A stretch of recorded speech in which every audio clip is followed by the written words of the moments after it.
So with IMBIBITOR LUNAE finally being released, it's time for another guide. My name is Zuni, and if you enjoy this guide on IMBIBITOR LUNAE, please subscribe to my channel on YouTube, it really means a lot. So first let's start with his traces. I would level up his normal attack first, skill second, talent third and ultimate last.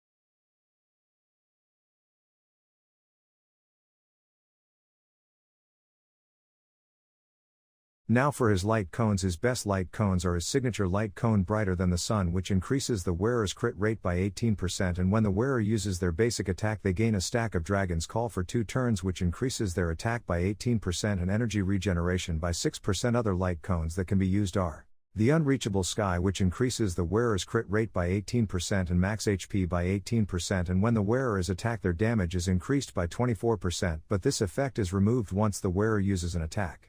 On the Fall of an Eon, which increases the wearer's attack by 8% whenever they attack. This light cone can also increase their damage by 12% whenever they inflict weakness break.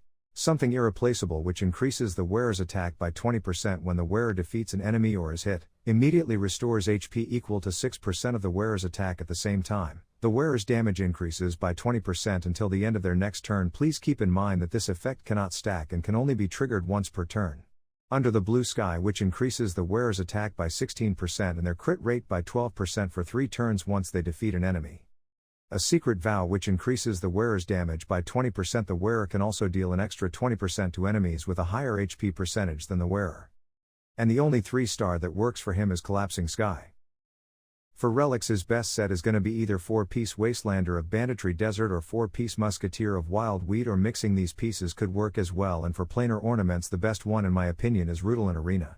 Now for his main stats, I would try to focus on attack, crit rate or damage and imaginary percentage, and for substats I would focus on crit rate or damage, attack, speed and HP. Finally for teams, his best overall team is going to consist of Dan Heng being your main DPS, Yukong and Sliver Wolf as your support, and Luoka as your healer. Now if you don't have Sliver Wolf or Luoka, you can use Welt in Sliver Wolf's place to do a mono imaginary team, or you can use Pella or Asta instead of Sliver Wolf and Natasha or Bailu for your healer, but I would recommend you have Sliver Wolf since she can inflict the imaginary weakness onto enemies. But that's gonna be it for teams. Now it's time for the showcase.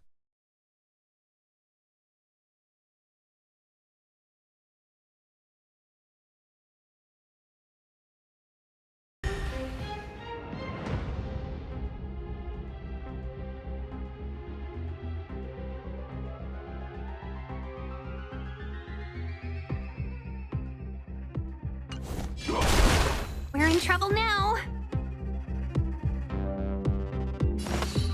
I sense a storm.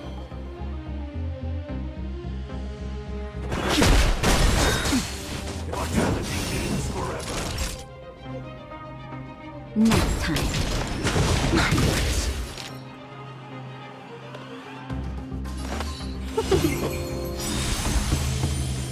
1,000 wonders to raise your spirits. Fight is fun! Awaken, dormant scales. Blood cleansing dragon.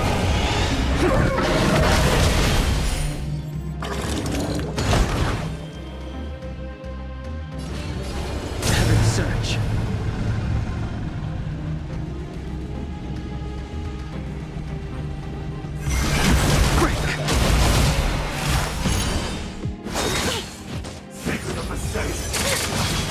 Naughty child.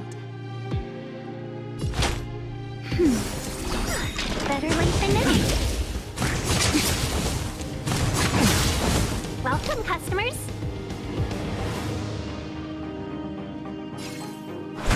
Yeah!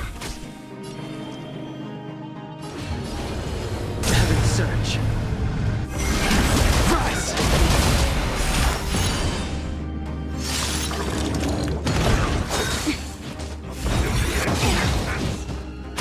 Awaken, dormant scales. Blood cleansing. cleansing dragon.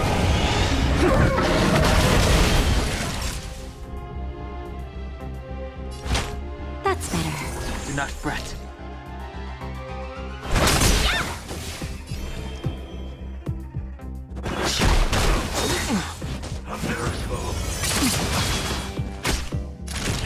Nap time.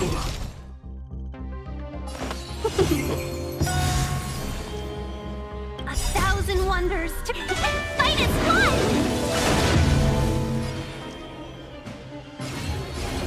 Heaven surge. Break. Seize the moment! Just in time. Just a little something. Think nothing. Do not fret. Awaken dormant scales. World cleansing dragon.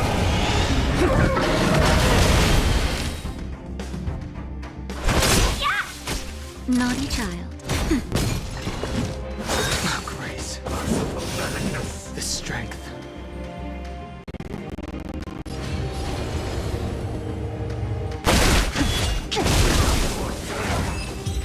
That's gonna be it for my guide on IMBIBITOR LUNAE. I can say he's a pretty good DPS in my opinion. While his best team is expensive, I think you can still use him if you don't have any of the 5 stars I've mentioned in the teams section. I'll probably showcase a team with just him and only 4 stars in a later video, but I hope you guys enjoyed this guide on IMBIBITOR LUNAE. If you did, please like this video and subscribe to my YouTube, it really means a lot.